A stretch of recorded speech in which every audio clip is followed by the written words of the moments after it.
High family, আমি সরস্বতী মৈত্র। আজকে আমি রান্না করছি দুপুরে ভাত আর গরম গরম মুরগির মাংসের ঝোল। আপনারা দেখতে থাকুন। আজকে রান্না করব মাংস। এই যে তেল গরম হয়ে গেছে, এর মধ্যে দেবো লবণ। লবণ দেওয়ার পর দিয়েছি আলু।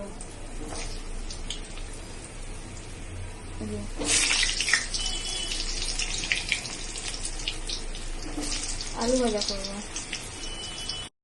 এই যে আমার আলু ভাজা হয়ে গেছে, এর মধ্যে আমি দেব রসুন ফোড়ন।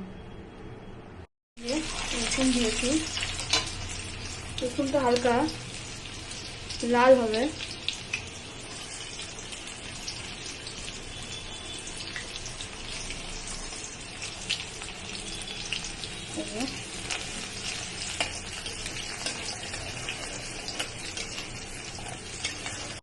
আর দেব তেজপাতা আর শুকনো লঙ্কা দিয়ে আমি এটা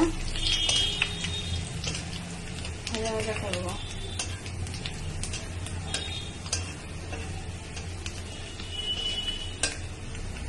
এর মধ্যে আমি পেঁয়াজ দেবো। এই যে আমি পেঁয়াজ দিয়েছি এর মধ্যে।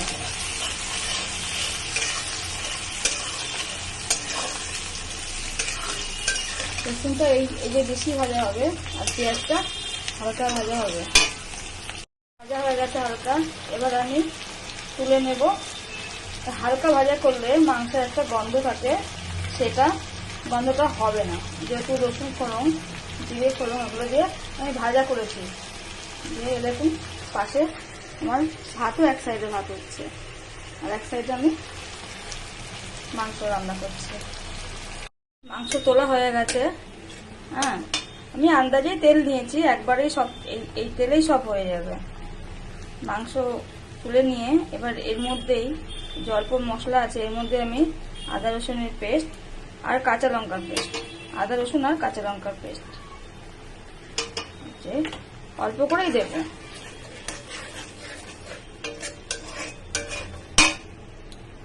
এরপর দেবো এর মধ্যে জিরের গুঁড়ি। জিরে গুঁড়িটা আগে একটু দিয়ে নাড়াচাড়া করে নেবো, হালকাই দেবো, অল্পই। এই যে অল্প নাড়াচাড়া, জিরে গুঁড়িটা কাঁচা আছে, জিরে গুঁড়ি। এরপর দেব হলুদ গুঁড়ি।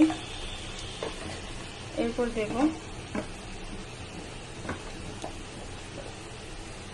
লঙ্কার গুঁড়ি, যেটা আমি কষাবো। ভাজা হয়ে গেছে, এর মধ্যে আমি দেব টমেটো।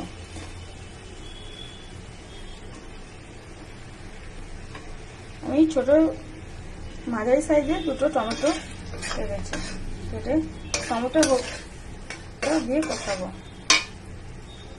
দেবো টমেটো আমার কষা হয়ে গেছে, এরপর দেবো হালকা করে চিনি, অল্প একটু চিনি দেবো যাতে মশলার ব্যালেন্সটা ঠিক থাকে আর মশলার টেস্টটাও আসে চিনি দিলে হালকা করে।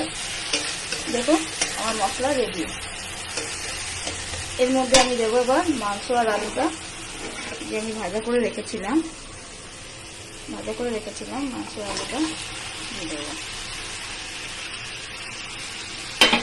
এটা একটু কষিয়ে জল ঢেলে দেবো।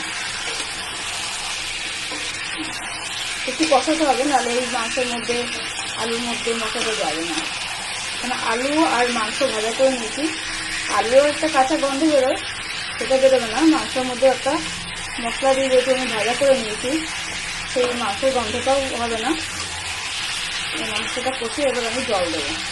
দেখুন আমার সব কষানো হয়ে গেছে ভালোভাবে, এবার আমি জল দেব। এবার সিদ্ধ করে একটু বেশি সময় ফোটাবো, তারপর হয়ে গেছে।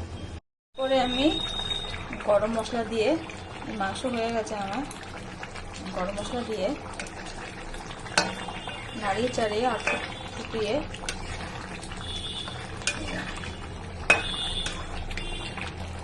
আপনারা ট্রাই করতে পারেন আমার মতো রান্না, দেখবেন মুরগি মাংসের মধ্যে একদম গন্ধ লাগবে না।